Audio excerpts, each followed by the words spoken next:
అబ్బో ఇక్కడ కేజీ చీరలు కొంటే అర కేజీ చీరలు ఫ్రీ అంట. మంగళ్య షాపింగ్ మాల్ కేజీల్లో సేల్, టన్నుల్లో ఆనందం. తెలంగాణలో ఏం జరుగుతోంది?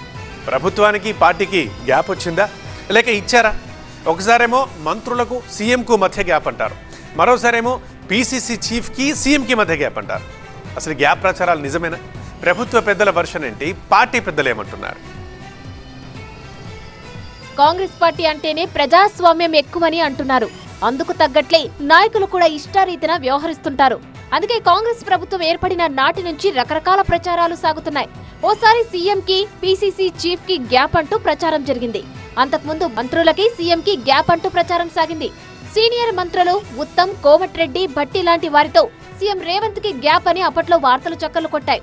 కొందరు మంత్రుల శాఖలు మారుస్తారని, కొత్త వారికి అవకాశం ఇస్తారని రకరకాల ప్రచారాలు సోషల్ మీడియాలో జోరుగా ప్రచారం జరిగాయి. అయితే మంత్రులకి సీఎంకి ఎలాంటి గ్యాప్ లేదని మే నెలలోని క్లారిటీ ఇచ్చారు శ్రీధర్ బాబు.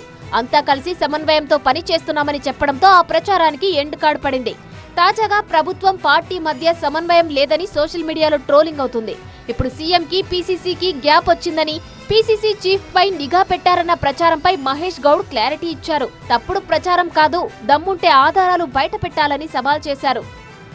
ముఖ్యమంత్రి గారు ఏదో పేపర్లో వచ్చింది, నాన్న నిఘా పెట్టారట. ఆడియోలు వీడియోలు పెట్టండి, బయట పెట్టండి. ఏంటి నా మీద వీడియోలు పెట్టండి, బయట పెట్టండి. ఆడియోలు వీడియోలు ఏంటి? ఏంది దాదాగిరి, బ్లాక్మెయిల్ పాలిటిక్స్? భయపడతామేంటి? మేమేం తప్పు చేయనప్పుడు భయపడే అవసరం ఏముంది? పెట్టండి, ఏం వీడియోలని ఏం ఆడియోలను పెట్టండి, బయట పెట్టండి. ఫేస్ చేస్తాను నేను. ఫలానా చాటి ఫలానా ఏం మాట్లాడుతున్నారు? ప్రజలు అన్ని గ్రహిస్తా ఉన్నారు.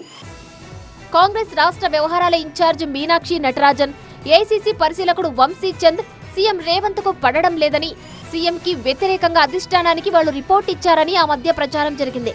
గత నెలలో ఢిల్లీలో పార్టీ సమన్వయ కమిటీ సమావేశం ఇందుకే జరిగిందని ప్రచారం చేశారు. సీఎం రేవంత్ పార్టీ మారతారని కూడా జోరుగా ప్రచారం జరగ్గా అదంతా ఒట్టి ట్రాష్ అంటూ కొట్టిపారేశారు మహేష్ గౌడ్. బీఆర్ఎస్ తన సొంత ఇంటిని చక్కబెట్టుకోలేక తమపై తప్పుడు ప్రచారం చేస్తోందని చెప్పారు. రౌండ్ టేబుల్ కాన్ఫరెన్స్ మేము ముగ్గురం ఒకవైపు కూర్చున్నాం.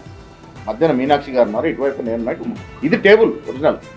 ఇటు కొందరు కూర్చుని, ఇటు కొందరు. ఇది ఓవల్ షేప్ ఉన్న టేబుల్. అనుకోకుండా వంశీగా లేటెస్ట్ సీట్ కావాలంటే అక్కడ కూర్చున్నారు. సిస్టమ్ చెల్లెలు మాట్లాడతారు. కోఆర్డినేషన్ కమిటీకి అధ్యక్షత ఎప్పుడైనా వహించేది ఇన్ఛార్జ్ తెలంగాణ స్టేట్. ఎవరున్నారు? మీనాక్షి అధ్యక్షతన సమావేశం నడిచింది. ఆయన కాంగ్రెస్ పార్టీ ముఖ్యమంత్రి.